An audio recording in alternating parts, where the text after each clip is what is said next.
What started out as a defining week ended up being a pretty painful one. Two massive losses by the Wisconsin Badgers this week. Where does this leave us? Where do we go from here? I'm Rajiv. He's Justin. It's the weekly episode of the Bucky Report.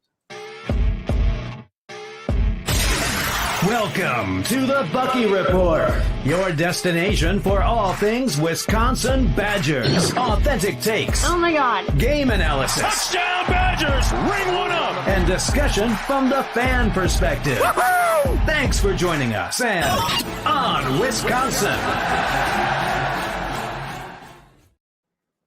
Welcome to the Bucky Report. We are your hosts, Rajiv and Justin, in for our weekly Sunday evening episode. Talking about a little bit of a rough week. A lot of things to get into this week.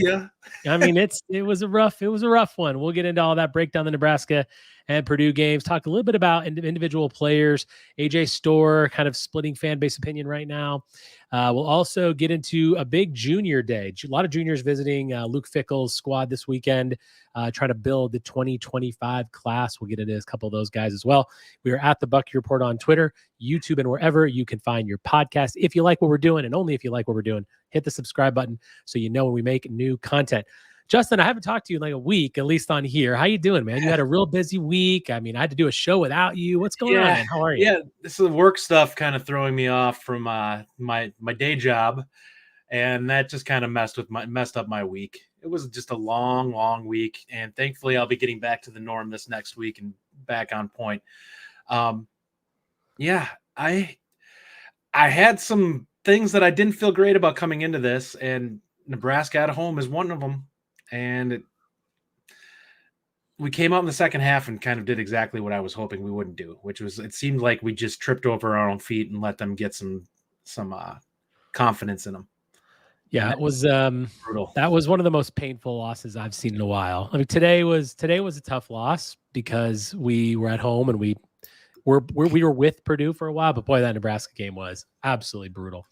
All right, let's kick it off with our three big takes of the week. I'll kick this off. So number one for me is a couple weeks ago, I said that Steven Crowl was going to be the most important player in February, and how he went, so would go our record. So far, that's been a pretty good take in the sense that Steven Crowl has not been himself in the last couple of games, and we are 0-2. Number two, Nolan Winter has a chance to be really great. You guys all know how I feel about Nolan Winter. I'm a big fan. I thought he had a really good game today. And I think he keeps growing game by game and week by week. And it's going to, continue to grow, I hope. And number three, there is something wrong with Chucky, and we got to talk about it. I don't know what is going on right now. I talked about it on the reaction show on Locked On today. He's not shooting, and it's getting a little concerning. And I feel like if he doesn't start getting back to a little bit of production offensively, we're going to lose some games the rest of this month. Well, number one, I want to echo your thoughts on Crowl, because I was going to say this team will only go as far as Crowl can take them, and I don't mean that in a good way. Quite frankly, there was a point today when he had an opportunity to draw a foul that he could have gone up strong with it and tried to dunk it. Would have guaranteed a foul on that. Instead, it got swatted 8 rows deep because he decided to not get aggressive with the shot and throw up a little hook shot instead of coming actively at Edey. He's afraid to play against big men that are physical. It's very evident when he, especially in this game, like he would sit there and dribble the ball around and was afraid to make a move because Edey was kind of lurking in the lane. Number two, I agree completely with Hepburn. It's gotten to the point now where it's like you're almost like, pounding your fist on the table saying, put it up, take a shot. He doesn't even shoot threes anymore, even when he's open. And it's like, what is going on? Especially with some of the shot selection that Storr has. And that's going to be actually my number three. He's regressing right now. He's trying to do too much, and it is actively hurting the team's offense because he's taking some god-awful shots that it's just not there. Especially with that, when I see him pull up in a game like this, because he's afraid to kind of take it to the paint, and he does kind of that step-back jumper from about 15. I'm like, that's not a good shot. Like, you're not terrible there, but that's not a shot I want you taking when we have to have a good possession. Now, if we're up 15, sure, fine, take that shot. Yeah. We're going to get into both of those guys quite a bit on this show. Welcome to everyone who's listening to us live tonight. Let's get some comments in here really quickly. There we go. Dark Ray says that was a painful week. It showed we're not on the level of the elite teams. Jake Busher needed more offense from Chucky when he's plus on both ends of the floor. We're elite. I mean, yeah, that's a really good point, and we're going to definitely get into that. Bird Dogger says a good team, not a great team. Dark Ray again. Chucky is averaging 8 points a game on less than 40% shooting. That's just unacceptable if we want to go far this season. Zach Bartz. This team has pieces, but just can't put it together. It feels like we haven't played to our fullest potential yet. Some poor shot selection and missed opportunities cost us dearly today. Yes, we're going to talk about that as well. So, Justin, I was on both reaction shows this week, and I know you were really busy. So I did the Nebraska game with Ryan and today. I just want your initial take on just the Nebraska game. We're going to get a lot of the Purdue game, but I haven't talked to you since the Nebraska game. Sure. So obviously up 19. We all know what happened. He's sitting at halftime. Those guys are like, "Oh, Wisconsin's never lost like this," and blah blah blah. And then last year, it's it's a mess. I did not feel great, quite frankly. I mean, I felt good about the lead, but after what had happened the prior year, I was like, "This is a team you don't mess with in a game like this. Like, you don't let them get confident because they'll start raining shots in when the crowd gets behind them." Nebraska is probably the best team in our conference right now when it comes to being at home. Like, their home atmosphere is the best at-home atmosphere in the conference because they can come back on anybody if the crowd starts getting behind them and they feed off the energy that they get from it. Am I afraid of them in like the Big Ten tournament? No, not really, because they're not going to get their home crowd and it's going to affect them. But in situations like this, and that's why I didn't like that game, it was like, you need to just do what you need to do in this game and play clean. If we played clean in that game, we win. It doesn't go to overtime. We played incredibly sloppy in the second half, and it just burned us. And like I threw a text out to Ryan earlier, and I'm like, I have a bad feeling about Purdue after that because I think our confidence got shaken in that game. And I'm like, Purdue's not a game that you can go into questioning things. Like, you have to be locked in and you have to be comfortable with what you want to do. And I don't know if we were. And I think to some extent, I think we saw that today. I think we saw certain guys who just weren't playing well. Like, Storr didn't have a great game. Chucky didn't have a great game. Even though they had little spurts where they looked really good, they couldn't put it together for an entire game. I thought Blackwell was solid in this one. I thought, well, if we're going to go back to Nebraska, everybody played sloppy in the second half on that. Like, we had our season high for turnovers in that game, didn't we? Yeah, I think we did. And that was really honestly what it was. Like, you can't just waste possessions and then hand the ball back to them and let them come down and start drilling shots. And that's what it did. We had a bunch of possessions where we did nothing. And you could watch because we averaged like almost 1.5 points per possession in the first half. I think we rained down to almost being down to 1 by the time the game was over. Or we probably were around 1. We had 9 points in the second half of that game at the under 8 timeout. Same number of turnovers that we had. Justin, tell me who your MVP, who was your player of the game? Obviously we lost the game, but who played the best on our team? I mean, it was Wall, hands down. No. I'm sorry, in the Nebraska game. Oh, in the Nebraska game? Well, So I think that was Storr. So I said it wasn't Storr, and I got a lot of crap. And I'm talking to you, JB. I know you're in here. He was definitely fighting with me on the Discord a little bit. And I said Chucky because Chucky, I felt like, really calmed things down. And I'm not saying it was great because he wasn't able to finish the job and win the game. But I think without Chucky, it would have been real rough in that second half. It was already rough enough, but I think he played really well. I like just his calmness in the game. And he did score a little bit. He did make a couple of big shots. But AJ Storr, I thought, kind of like started his little decline there in the second half, and it clearly has spilled over to this, but we'll get into that. Any other notes on the Nebraska game? Obviously, so let me ask you this. How tough of a loss is that now looking at the rest of the season? Obviously, we lost today, that, but where does that put us now? I mean, how do you feel like that Nebraska game? What kind of hangover are you going to see? Honestly, I think some of the pressure's off this team a little bit now. Purdue is where we expected them to be, which is at the top of the conference. And Wisconsin is now the hunter instead of the hunted, which I think helps them a little bit because now they don't have to worry about about being perfect because Purdue is the one that's in the catbird seat right now. So you have an opportunity to kind of chase after them a little bit and hopefully make up some ground. You know, I think Purdue will cough up a game or two yet this season, but honestly, we're going to have to beat them at home. So if we want to win the conference, if we want to win conference, that's going to have to happen. Listen, I had bad feeling about this game when I heard the stat that they had half of the points per possession, half the points in the paint that we had, and they were still leading us. I'm like, that's a problem. Like, that is an issue if we have 10 more points in the paint and we're still losing this game, because that is going to change. That's going to flip in the second half. Not only that, but the free throw disparity was the other part of it. I don't know how that worked. We have they had like 10-2 in the free throw margin at the half, despite the fact that they weren't attacking the rim. Okay. Well, I mean, I think I can tell you that you do have to say that we didn't attack the rim enough. You know, Gard said as much in his press conference after the game. He said that we took too many shots, we took too many heat checks. We were, you know, and obviously that down to a couple players. There were a lot of bad shots in this game.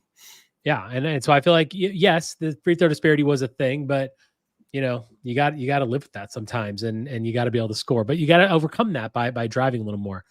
So obviously, yeah, today Purdue just took care of us at home. A couple there. Leading scorer of the game was Lance Jones. He had 20 points. Zach Edey had 18. Braden Smith had 19. They had 3 guys over 18 points. I mean, they were hitting shots. You know, from 3, they were only 3 of 11, but they shot the ball 27-57. Not bad, but they took a lot of shots. They were efficient in the sense that they didn't really turn the ball over much. They did 11 times. But every time we rebounding was the biggest issue. Every time we were getting close, they would have a killer offensive rebound and then destroy it. Late in the game, you know, there was a sequence where Edey was shooting a free throw, missed the front end of the 1-and-1. We did not get the offensive rebound, should have been fouled. And then Max goes down and misses the front end. But guys were just out of sync. And the one that we started talking about to begin the discussion was Chucky Hepburn. What's your best take or best guess on what you're seeing out of Chucky right now? Do you think it's a mental thing? Do you think he's just not confident? I mean, it's kind of all those things, but what do you see him getting right is really where we're heading. I think what's happening is he's coming into these games wanting to kind of facilitate and get us rolling, and he's just going a little too far with it. He needs to just search out his shot a little bit more. I don't think it's a major issue. I don't think his confidence is down. I just think that right now, he's trying to be his best to get everyone else involved, and then is maybe doing that a little bit too much. But that's the biggest takeaway I have from him. He's still playing really good defense, but he's got to start shooting from 3. Like you have to keep this a little bit more honest. He's actually probably the best player we have at working around the pick and roll at the top of the key and just kind of sitting behind the screen and putting a shot up. And he almost never does that this season. Like, I don't love his step back shot. Don't take that. But like everything else from 3 last year, I was pretty much fine. And he shot really well. He was probably our most consistent 3-point shooter last year. Now this year it's been Klesmet so far, but I think right now I would say if I had to choose, I would probably like to see if we can get him rolling. I think it brings everyone else up. So he needs to be a little bit more aggressive on the offensive end. I think the biggest issue I saw offensively in this game is they had to attack Edey, and it seemed like everyone was just afraid of him. And I think you need to force the refs to call fouls on him. Because if he's just going to sit in the paint the whole time, like if you get him in early foul trouble, Purdue's screwed. Like he's such a focal point of that offense that I don't think if you take him out that they really have anybody that you're afraid of in the middle. And I know they have some size off the bench, but they're not Zach Edey.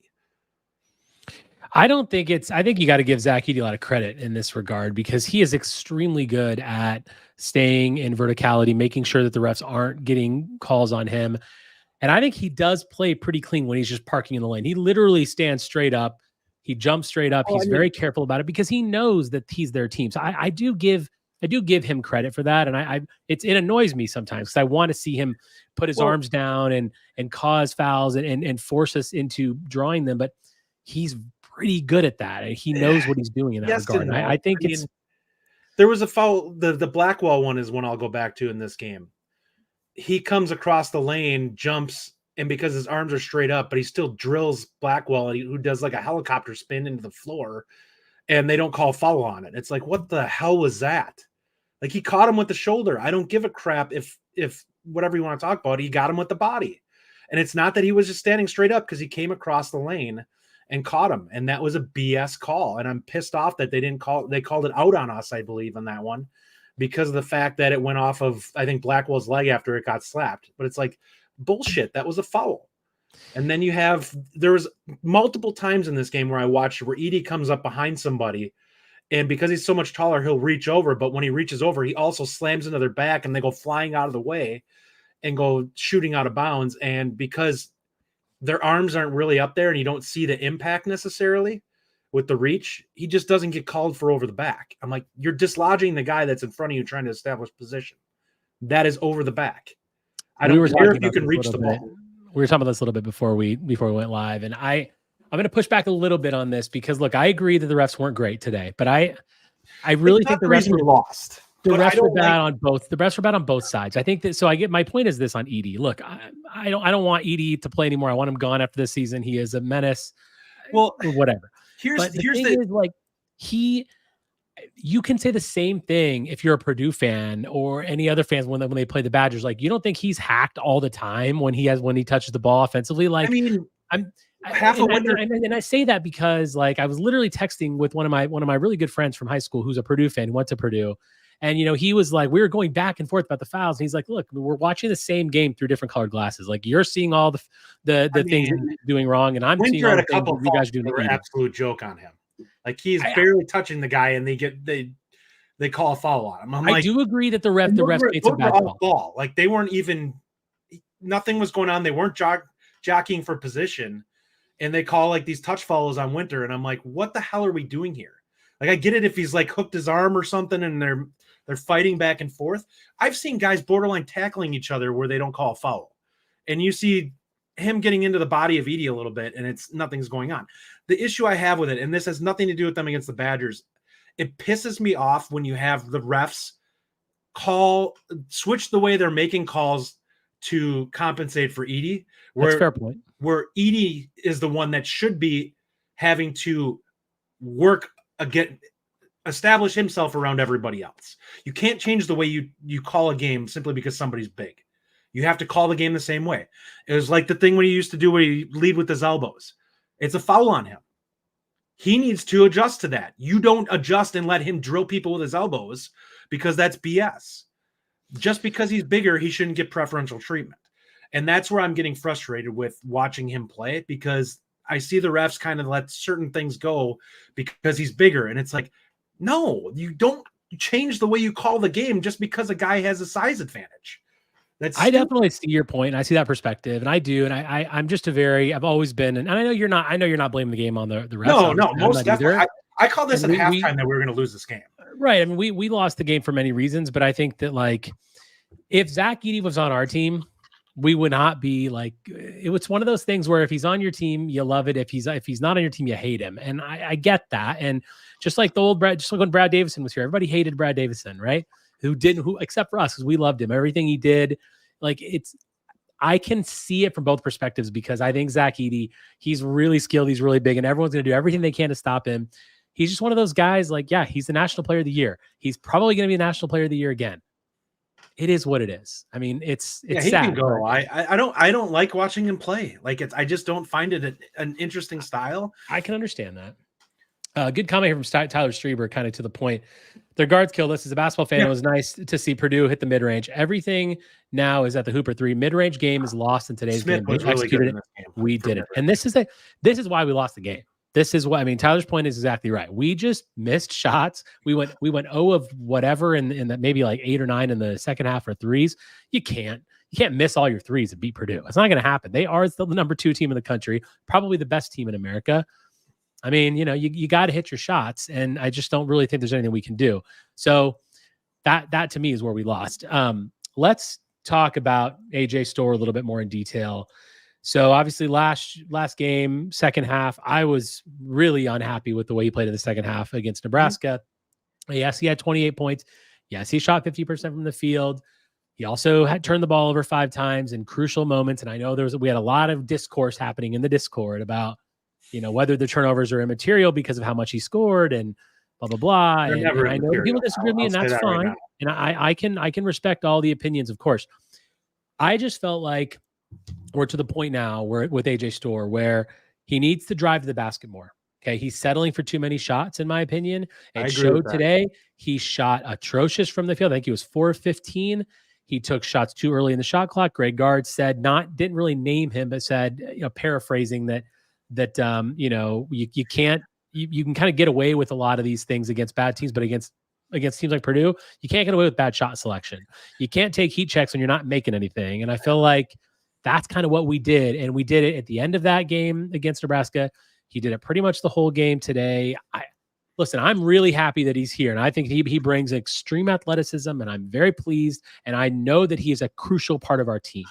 But I definitely have been unhappy with what I've seen in the last couple of games, especially today. What are your thoughts on AJ Storr? What's your take on everything that you've seen from the last game and a half from him? Well, the book is out on him. Basically, if you don't want him to go to the rim, you force him right. Because every time he goes right, he pulls up and shoots a jump shot. And we saw that again today. I think the only time, the layup that they showed that he made over Edey, guess what? He went left on that. Like, you look at it, he never attacks the rim from that side. He's got to find a go-to move on that side, or at least find a way to get back to his left so that he can attack. But he really, for the most part, has not found a way to get his game going to the rim going right. And he's just not efficient from that standpoint. He's most games like this he's such a polarizing player, because he can have a game where he shoots 7 of 11 and then have a game that he follows it up where he shoots 3 of 11. And you're like, can we just find a balance here where he's consistent? But the threes, the issue with him is that he's not a guy who's catching the ball in rhythm and going up with a 3 a lot. It's normally him just kind of dribbling around and then deciding to take a shot. And I don't love his shot selection from that standpoint. Like Connor, normally is pretty clean with what he does. Sometimes he'll go up a little too quick. Klesman's been really good in terms of finding his flow and putting up jumpers. Storr really has not, and I think this is a big reason for why his shooting isn't great this year from 3. He's just has not taken good rhythm shots. He's not finding it coming off screens, which maybe he's just not a catch and shoot guy. But he's going to have to get better at that if he wants to play in the NBA, because nobody's going to let him sit there and dribble around at the top of the key or off the elbow and go up with a 3. It's just not going to happen. And he's not going to be a focal point. Like, the only way his game is going to elevate in the NBA, if he gets there, is if he finds ways to do little things to grow into being a premium scorer, because he doesn't do enough things well enough to be a guy who can go down and take a defender one-on-one. And it's showing in the college game. Like, this is why you see games like today where he should be able to take his man and beat his man consistently. There's nobody on Purdue that can check him physically. You got Morton on you, for God's sakes. He's a 3-point specialist. You should be abusing that guy. Like, that's a guy you should crush if you're an NBA player. Like, God love him. He's probably a solid college player, but you're a guy who's looking to potentially get into the first round of the NBA draft. It ain't happening if this is the way you're going to play with that type of guy covering you. Yeah, I mean, I just want him to, I want to see him drive more, right? Rather than just shoot. He's taken 37 shots in the last 2 games. And I think my biggest point on him is that I want other people to take more shots, i.e. Chucky Hepburn, Max Klesman, Connor Segian, more shots down low from Steven Crowell. Like, I want to see more shots spread out. And I'm not, I said this earlier, it's a struggle for me, because I do appreciate his aggression and what he's doing and how he's pushing and how he's driving us to score in situations when we're not. I think that's all good and well. And we need that. We absolutely need that. But at some point, he's just got to take less of them. If he's hitting a lot, he's hitting a lot. Like, if he shoots 22 times in the Nebraska game, I can live with that because of how he was scoring. Now, the second half, the shot selection was a little iffy, but in the first half, I didn't care what he took because he was making damn near everything. And I just want to, like, Klesman has such a pure stroke, and Connor, of course, is kind of getting back into it. So I want to see the shooting spread out a little more. You look at the shots today, and Tyler Wall had 16. Unbelievable game from Tyler Wall. We'll get into that next. AJ Storr 4-15, and then so Connor had 7 shots, Max had 7 shots. I just think that we need to spread that out a little more, because it'll help kind of get things going in situations where we are having droughts. We haven't really had droughts for a while because the shooting was kind of really spread out. People were scoring, but right now, not having droughts as much as there's times when I'm looking at the floor and I don't know who's going to score the next bucket and who's going to really take that. And that's why I want the guards to take over more in Klesmit and Hepburn.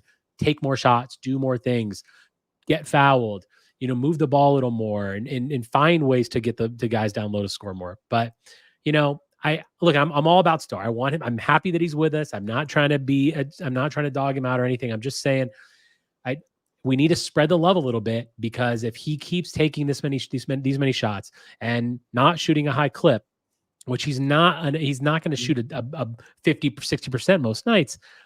You're having a lot of empty possessions that way, Justin. And that's really where I feel like we're getting at this point. And we've lost the last 2 games. You got to look at stuff. I think that if he takes more than 13 shots in a game, he's probably inefficient, because more often than not, if he ends up being at 15 plus, it's typically like he has 18 points on 15 shots. And that to me isn't a great game. That's an inefficient game. I'd much rather see him at 11 or 12 shots with, say, 6 of 7 from the line and have 18 points. That's a great game for him. Too often we're seeing him at 20 points on 17 shots, and it's kind of like, this isn't great. These are bad Johnny Davis games from when he played, where he'd have games where to Johnny's credit, he had way too much pressure put on him. He was the only guy that could really create offense for himself on that team. That's not the case with this team. There are guys who can make things happen. Storr needs to be more selective with good shots. And right now, he's kind of had a couple of games. I think that the last few games before coming into Nebraska's second half, he was actually playing pretty well. And then he started off really well against Nebraska. And now the floodgates have kind of opened with the shot selection again. He's got to check it. He's got to kind of, put a muzzle on it a little bit, so to speak, and get back to feeling good shots, because I think he's a guy, because of how athletic he is, that's going to struggle to understand what a good shot is, because for him, he probably thinks every shot's a good shot. But he's got to find a way to be more consistent and find looks that are high percentage shots for him. And he's not doing that right now. Even most of the threes, I have not. There's been maybe 1 or 2 threes that I've seen in the last 3 or 4 games that I looked at and I'm like, I'm cool with that shot. Yeah, I mean, his one from the corner today was wide open. That's a good shot. But yeah, some of them are tough. Tyler Strieber says ball movement stops when it hits Storr's hands more often than not good. John Berger, Storr and Max play better in motion. We have to stop slowing the game down. Bo Dragon says the Badgers run too much one-on-one ball. Justin, what's your thought on Bo's comment here? I don't know. We don't ISO that much. I mean, there's quite a few actions that they have for them. Storr's kind of creating it. He's being a little bit of a ball stopper. I will say this. I didn't love our bigs in this game besides Wall. Crowell, I thought, there's way too much dribbling into a double. I don't like when you have a big man that gathers the ball in the post and will dribble there until they show. And then there's multiple times in this game where it was like he was waiting for it. And then and you have to get rid of the ball. When the guy starts showing, once he starts moving towards you, get rid of the ball. It should be gone. He's already out of position. Start making the rotation so that you can start getting it to somebody who's got an open look. He's not great with that. He was better actually last season, I thought, with the double teams at getting rid of the ball when guys started to show rather than letting them get all the way to him. And it seems like at times we get caught in bad position because he's kind of stuck then to trying to create a pass that's not an easy pass. And it's like, just get rid of the ball. I feel like he does find the right pass in many situations, but I do agree with you that it needs to be a little step faster. slow. I would like to see quite a bit quicker from him. Get it before the guy is on top of you. I agree with you there. All right, let's do some player ratings from the game today. Put in the comments whether you agree with these numbers or higher or lower. I haven't put these on Twitter yet, but I'll post these tomorrow. I wanted to do it live on this show first. Okay, so we'll start with the starting lineup. We'll kind of go back and forth here. I'll start first. Chucky Hepburn for me is a 5. It's a little low, and he's our point guard. He's very consistent. His defense is amazing. I wanted to give him a higher number because of his defense, but ultimately, man, you got to take shots. We talked about this. We've talked a lot about Chucky already. I just want to see more out of him, and I really hope that improves very, very quickly because we need it. Yeah, I think I would go a step higher. I would give him a 6. He was not good in this game. But there's plenty of guys that I thought kind of dropped the ball. I mean, I kind of felt like Wall carried us in this game for the most part. Dark Ray says 3 for Chucky because he got completely outplayed by Smith. Well, Smith hit some tough shots, man.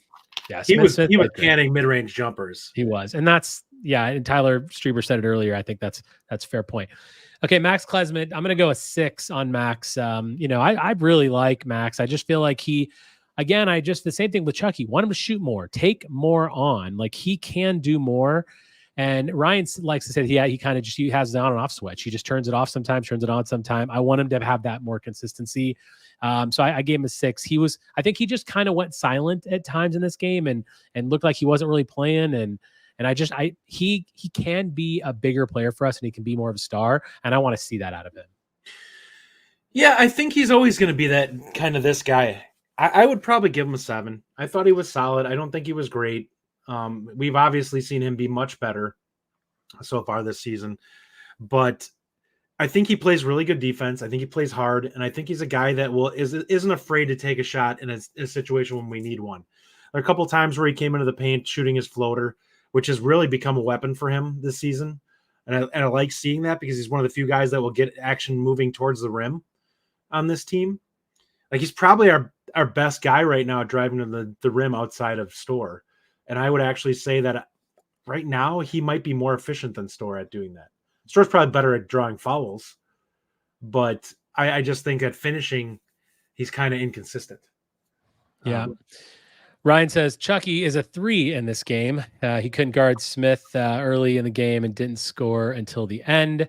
Fair point. I still think his defense is better than way above average, and I think that I have a hard time giving him less than a 5 because he was still an important player for us tonight. Tyler Strieber says Chucky 5, Max 6, Storr 4, Wall 9, Crowell 5. All right, let's get into Storr next. What's your grade on AJ Storr? Your player rating? He's probably a 5 for me legitimately in this one. I don't think he was great. I think that he shot too much, too many low percentage shots. And this is a game against Purdue. You can't take stupid shots. You just can't. You can't hand them the ball back. We know we're not going to out rebound them. We're just not. You have a guy with Edey's size. He's going to easily pull down double-digit rebounds. And you have to acknowledge or tip it out and reset some things. So you have to play with the thought that we need to be happy with the shots we get because we may only get one. Yeah, for me, AJ Storr's a 5 as well. I thought about a 4 here, but at the end of the day, he still did contribute. Storr finished tonight with 14 points, 4 of 15 from the field. Obviously, took 15 shots, 14 points with 15 shots. I mean, not the most efficient. And again, what he didn't do tonight, he did actually get to the free throw line, okay, but really more at the end. But it's a 5 for me. I don't really see it as a much better than that. Let's talk about a guy who had a great game. Tyler Wall, 9 for me. I almost wanted to give the guy 10. I was so proud of the way he played today. Without him, who knows where we are.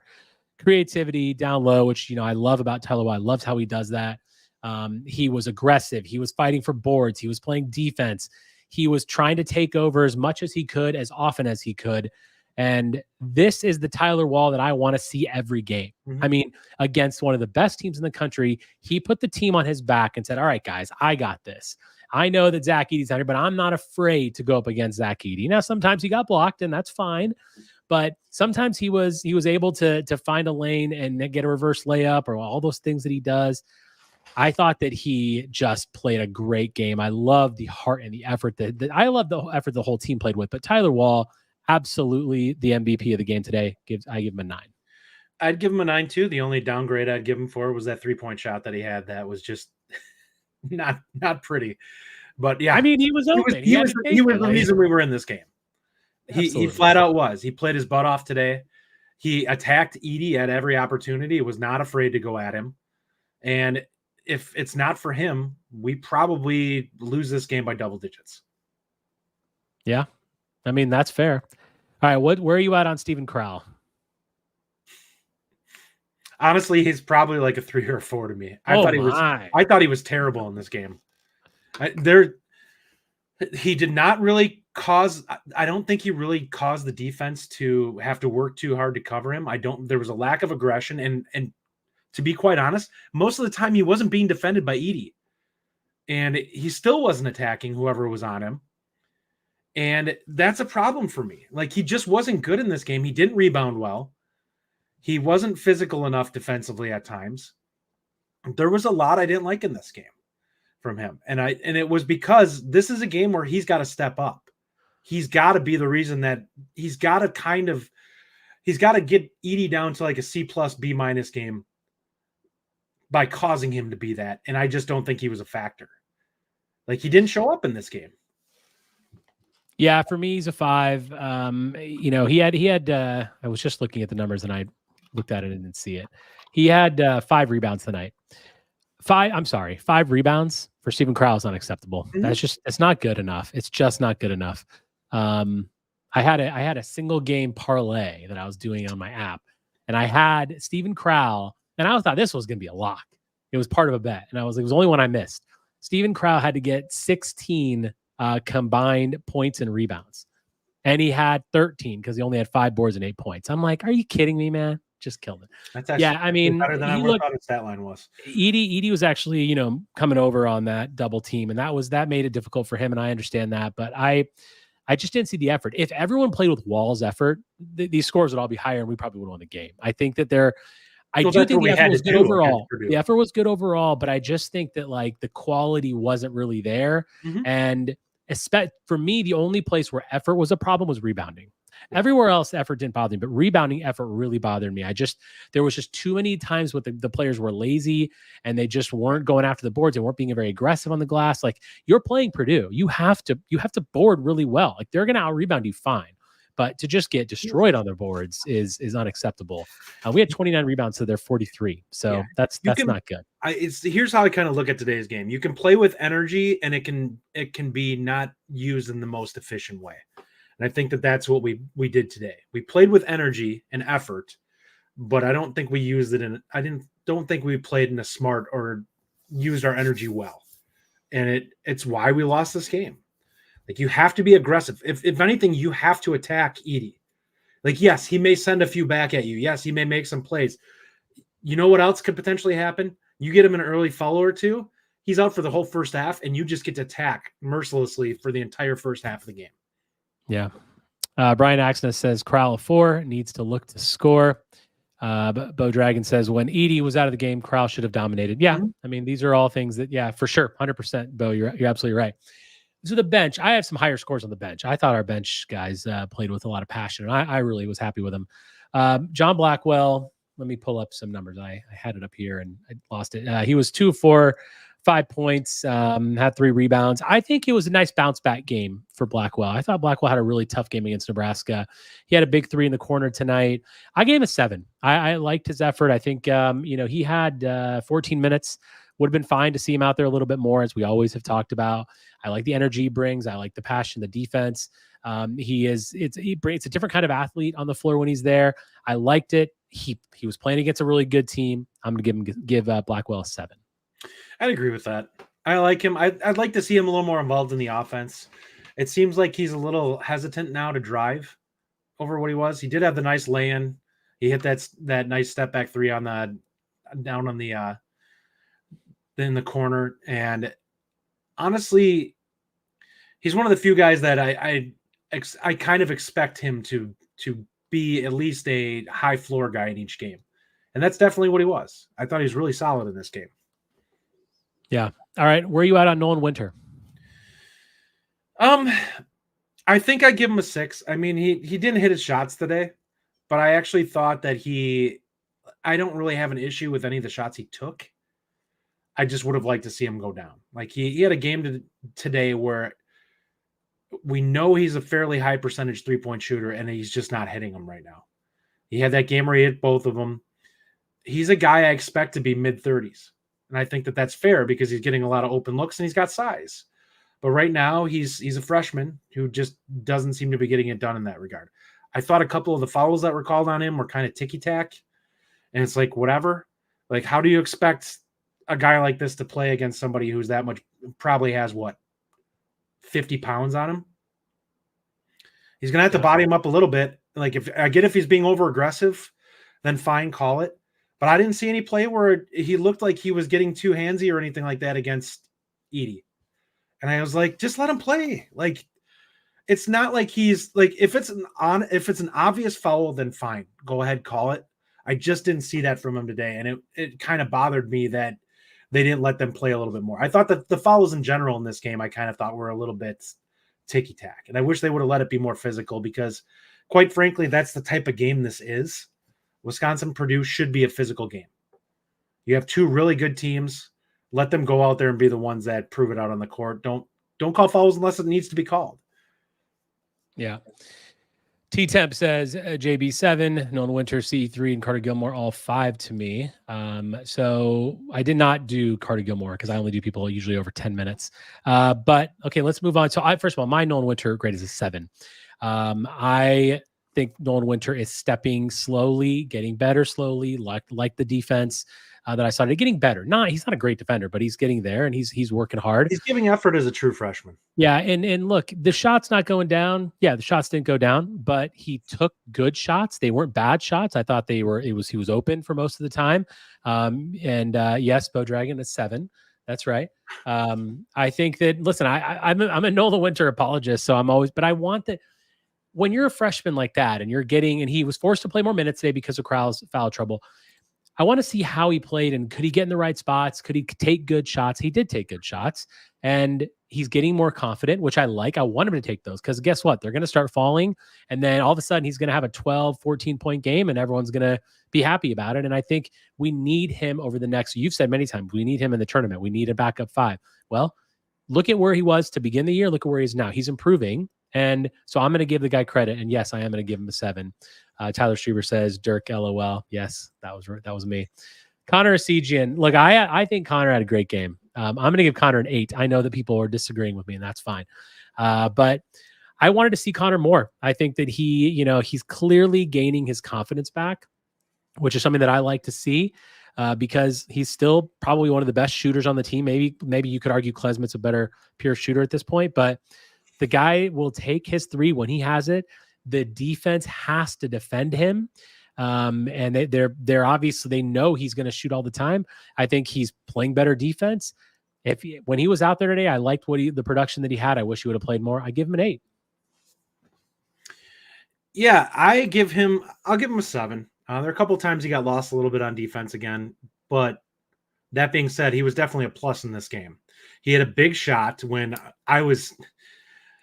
quite honestly, I was not happy with the way the offense was being run, and I said so in the Discord, and everyone was like, why? We got points on that one. It was, I think Wall was dribbling around on the baseline and trying to get a look at the rim, and then it got kind of chucked hot potato into Connor's hands, and he drilled a baseline long jumper, and they're like, what's wrong with that? I'm like, you can have a bad set and still score on it, and you can look at it and be like, that's bad offense, and get away with it. I guarantee you Purdue was just like tipping the cap to us on that one because it was like, we did exactly, you took the shot we wanted you to take and you made it. We'll live with that because it was bad offense on that play and he hit it. And thankfully Connor drilled it, but there's just some sloppiness that happened in this. And thankfully Connor is somebody out there who can give us a little bit of a lift, but yeah, I felt like he was a 7 or even an 8 where you put him. He's a net positive for us on this team in this game. A net positive is a good way to put it. JB and I agree. How about that? Connor was for sure an 8. Love it. Love that, JB. All right. So, Justin, let's talk quickly to end the discussion on basketball a little bit. Let's go to Carter Gilmore. Yes. Sorry. Yes. You put up this comment. Yes. That one. And there's also one that said somebody that he deserves a 0 for shooting a 3. That's I got goaded into shooting a shot that I had no business taking 3. And I get really frustrated watching him because he doesn't have touch. And I think that's the biggest thing with him. You watch him shoot from 3. I've never seen somebody. Well, actually, I take it back. Jordan Davis was probably the last person I've seen shoot a 3-point shot that you looked at and you're just like, my God, what are you doing? And that's kind of what happened on this. Like, he just does not hit the rim well. Like, you see guys who have soft touch, and that's, I think, why Storr, I don't hate him shooting threes. He's got a really soft touch. He gets a good roll normally. I just don't like the way it looks. It's just not a clean stroke to me watching him shoot, and it doesn't seem like he's got a particularly adept touch, but it's a soft shot. Gilmore's is not a soft shot. That thing comes off like a bullet when it comes off the rim. Yeah, I mean, Gilmore was like Chucky gave him the ball. He was wide open late in the shot. Like, come on, the guy's gonna shoot it. He's made 1 or 2 this year. Okay, he doesn't. What was said him not belonging on the court in a game like this is pretty accurate. Like, he's a guy that we can't have out there against a team like that. It's fair. I don't want him on the floor either, but I'm not gonna fault the guy for taking that wide open 3 late in the shot clock when Chucky just sets him up right up. I mean, it is what it is. But Gilmore is, I mean, I think how many times have we talked about that we want to see Marcus Silver more and we want to see Gilmore less? I mean, it is what it is. Dark Ray says Gilmore's form is not bad, but his shots are bricks. And I agree with that. Like, you can have decent form, but if you have too much zip on your shots, if you're off, they just come off. Like, it's the lack of touch. It's just, some people have a soft touch. Steph Curry has a soft touch. You see guys all the time that are really gifted shooters. It comes off clean, but it hits the rim and it just drops. And some guys, a good example of this would be, who's the point guard that the triple doubles all the time? And Russell Westbrook. The form is not awful on him, but when he misses, he really misses. And it's an ugly, brutal shot. And that's just one of those things you look at, like, this Gilmore just does not have a lot of touch. Like, I don't mind him in the post. And I don't even some of those fadeaways are not terrible that he'll shoot down there, but I don't want you out on the 3-point line. Don't take that shot. And it's the same thing with Wall. Wall is not somebody who I want taking that shot. He's hit a couple of them this season, but I look at it and I'm like, if you're taking that shot, the defense is happy. You're not a guy who's going to hit that at more than probably a 25% clip.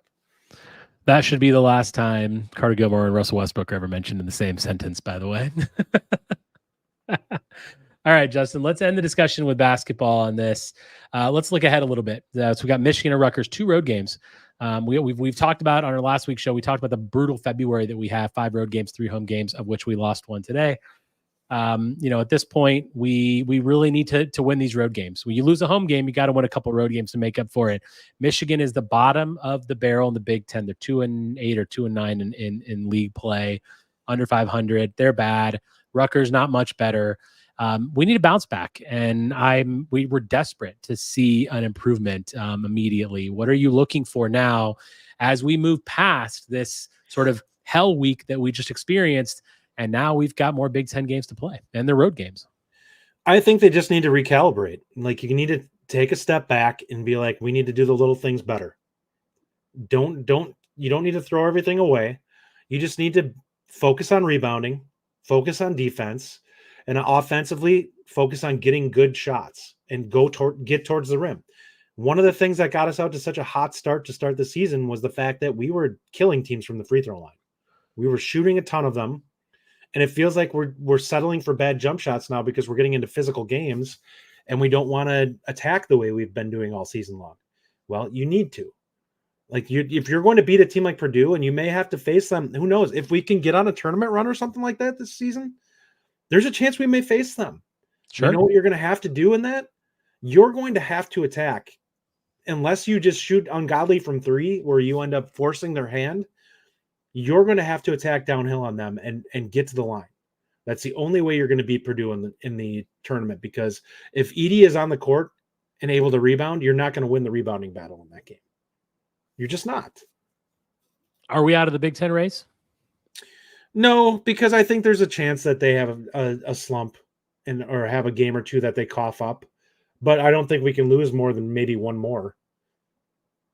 Yeah, I mean, I sadly think we are out of the Big Ten race, only because this was a game we absolutely had to win. Going 1-1 this week, I said, would keep you in it. But you go 0-2, you lose to Purdue. Now all of a sudden we are a game up on them to start the week. Now we're a game back, and we got to go to their place. Mm-hmm. And we've got a lot of road games left. I I know that you had said that we were going to kind of sweep some of these other road games the rest of this month, but I just don't see that happening, because I see now games like Nebraska, or where you're on the road, you maybe have a 10-point lead, people come back.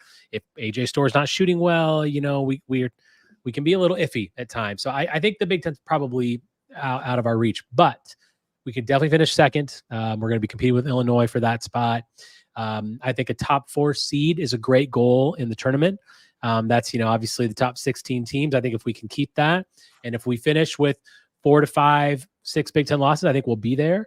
And that gives you good, favorable matchups to get to the Sweet 16, and which is where I think this team belongs. And I think we need to get there. I've said it many times. Sweet 16 to me is what is needed here. I don't want to see a first or second round exit. I really don't. And we're going to be a high enough seed where we really don't need that.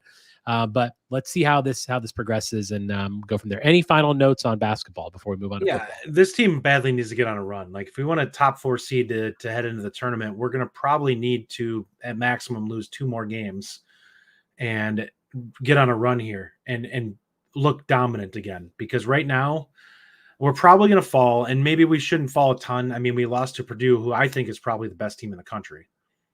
But they're going to fall, and this is going to be a situation where they have to prove it now that they are back in that top group. We're going to have a couple more losses than everybody else, who's probably sitting at 4 losses right now. And yes, we have a pretty good resume coming into this, but we haven't really played great basketball recently. Like, we've kind of come off of we've had a couple of games where the defense came a little bit back, but offensively we kind of been all over the place. And now we just need to get everything back in sync, and they need to just play good basketball. And hopefully they do that. If they get on a run in the Big Ten tournament, that will help them too.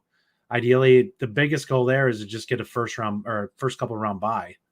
You don't want to be playing to the Big Ten semis, and that will help you. If you're a top 4 seed, that will be a big deal for us in the Big Ten this year.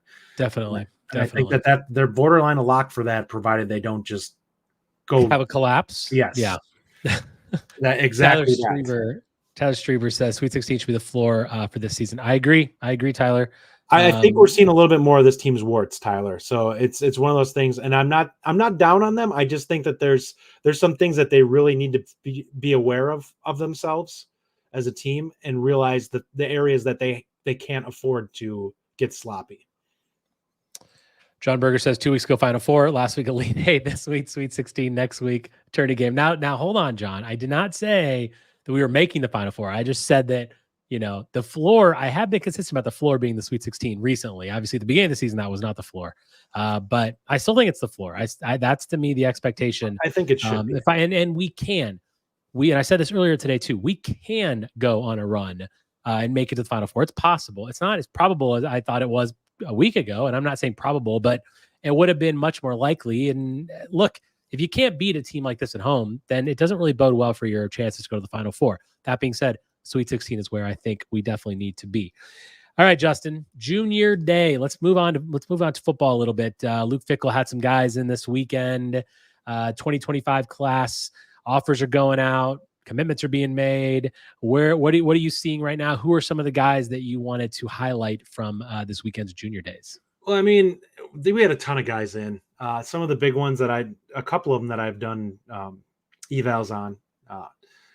Austin Alexander was one of them. Brad Fitzgibbon, another guy who I just recently done one on.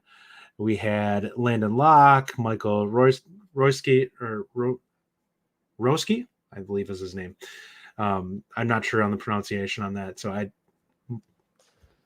my pardon if I'm wrong on that. They've had a bunch of guys that were in. Remington Moss was in, Cooper Catalano. So big deal. They had a couple of offers that went out. One of them to Torrin Petaway, who is a Wisconsin kid. I like the film on him. He's a very raw kid, good athlete. So it's hard for me to really get a good valuation on him because he's so new. And I watch him, and there's so many things that he's not quite comfortable with yet that it's hard to really understand how good he can be. The athleticism is there, but there's a lot of technique work and stuff like that that's going to have to be done with him. We have a really good chance with him. And then you and I talked before we came on about Sam Latouche. He's a guy who I watched his film. I think he's going to end up being a 5-tech with us, 6'5", 230 pounds. And he's got pretty good burst. I think he's athletic. I think you really like the length that's on him. And he's a good athlete. And I think he projects far more as a defensive line guy than an outside linebacker. Right now he's listed as an edge.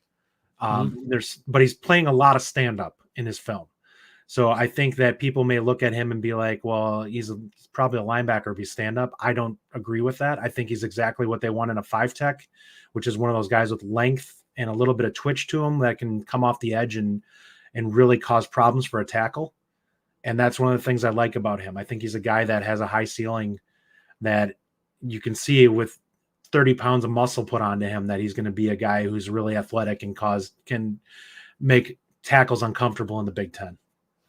You know, I feel like all these guys have really hard names to pronounce. Is it Latouche or Lateju? I think it's Lateju. It could be either. I don't know. We need a pronunciation guide that gets put out with these. I feel bad because I want to say their names right. And it's like, but finding a place where it's actually written or phonetically spelled out or film where you hear them say it is not easy. So hopefully, I'm sorry if I mispronounced somebody's name. But I know Rusky or he was on Locked On, and I think Ryan's been talking to a lot of these guys. So hopefully Ryan can tell us how to properly say their names, because I certainly can't. But Sam Latouche, whatever it is, he's also 6'5", man. The guy's got a hell of a frame, and he can fill out. And I do see a long frame. Like you see guys sometimes that have short arms. He's got long arms. I think the 5 technique. I think that's a good call there. A good shout for him. He's an end. I feel like he can definitely rush the passer. No doubt about that, because I really like his film. He's very quick. Got a lot of good burst, and that frame. Obviously it's got to happen, but you got to believe with a guy like Brady Collins. Yeah. We're pretty confident. He's a mid 3-star right now. I wouldn't be shocked if he puts together a really good senior film, that he could be a guy that makes a jump, because I think the athleticism is there. I think he's just going to have to. There's a lot of disruption on his film. He's a guy who's definitely making plays. It's just a matter of, with him, I think he just needs to kind of have a dominant senior year, and he'll be a guy that will jump because the athletic tools are there. Let's talk about a guy that I like in this class, in this target list, Jaden Woods, a defensive lineman. He's got offers from Alabama, Florida. I like his film. I think he's, he got another good frame. Needs to put on some weight. Obviously, he's 6'3", 235 right now. But I think he would be a really, really good lineman, and not linebacker. I don't think that really suits him well. I like the fact that he's got good hands. He's quick. He's got good vision. He chases the ball down really well. You don't like him as much as I do. No, so I did a little bit of comp work with him when I watched him initially, because I was kind of curious to see, because I didn't love his film, and I don't want to be hard on him, and he was just a junior, but I compared him to Bowlers, and I compared him to I cannot for the life of me continue to remember his name. One of our outside linebackers that was a really high quality one that had a very high end motor and was very athletic. Are you talking about Van Ginkel? No. That had the mullet. Why can't I remember our outside linebacker? Someone in the comments will help us with this. Yeah. I'm just absolutely brutal with this. But I watched the film and I'm like, he's not as athletic as either of these two guys, so he's not going to play outside linebacker. And that, to me, if that's the case, then yeah, it's a little bit simpler if you're going to put him at 5-tech. He does have really good hands. I don't see him as being, super twitchy. He doesn't have a ton of burst, but he's also a junior. And most of the film that I'm watching is on guys who have senior film out. And a lot of maturing can happen between that junior and senior year. So it's possible that he has a much more dominant senior year. So I don't want to be too hard on him.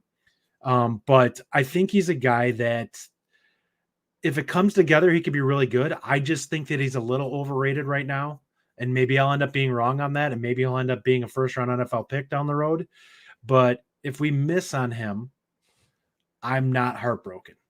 But I'll take quality athletic bodies in there, period. I think that there's a place for him.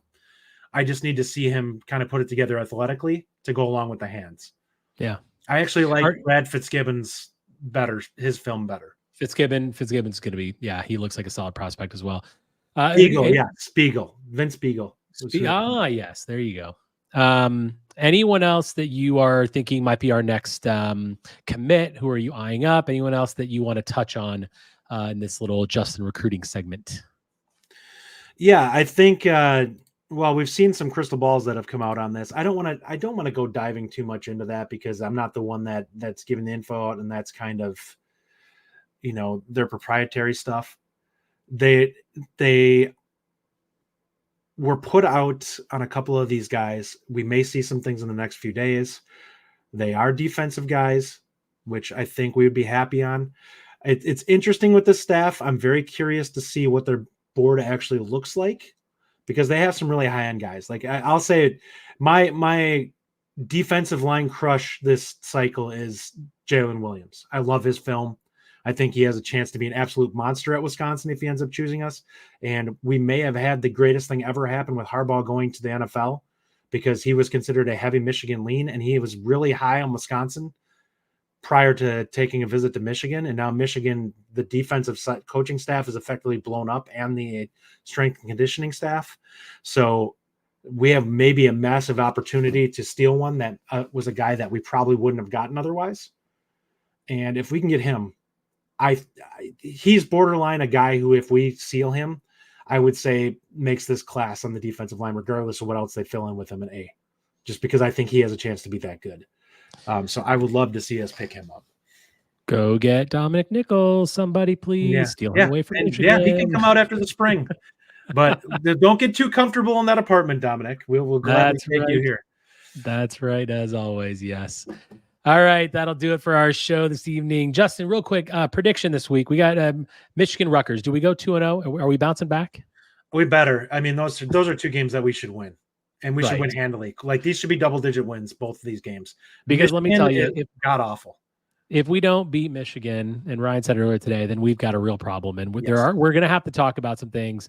These are games where, and if you're going to be an upper echelon Big Ten team and you're going to compete for the title and you're going to talk about going to Sweet 16s and beyond, you got to do this. I know that these two games have brought back up the fire guard stuff and all this nonsense. To me, that's nonsense. I'm not a fire guard guy. No, I know you're not really either. This team has shown a high enough feeling that he deserves to be given a little bit more respect.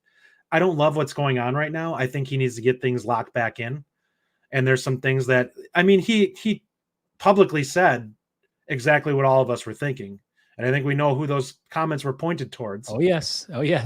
That, listen, you need to clean it up, like knock it off. And the fact that it was public tells you how irritated he was with the situation. So I expect some changes to happen in the next game. I expect them to bounce back. And I expect them to hopefully get back and locked in and get the confidence back. Yeah, no doubt about it. We will be back potentially in the middle of the week, definitely next weekend, to talk about more things Wisconsin Badgers. He is Justin Jolka at Bucky Report JJ on Twitter. I'm Rajiv Chhabra at Rajiv Badgers on Twitter. And with that, thanks for listening, everybody, on Wisconsin. On Wisconsin. Thank you for listening. If you enjoy the show, subscribe to our YouTube channel at The Bucky Report or The Bucky Report Podcast from wherever you get your content. Until next time, on Wisconsin.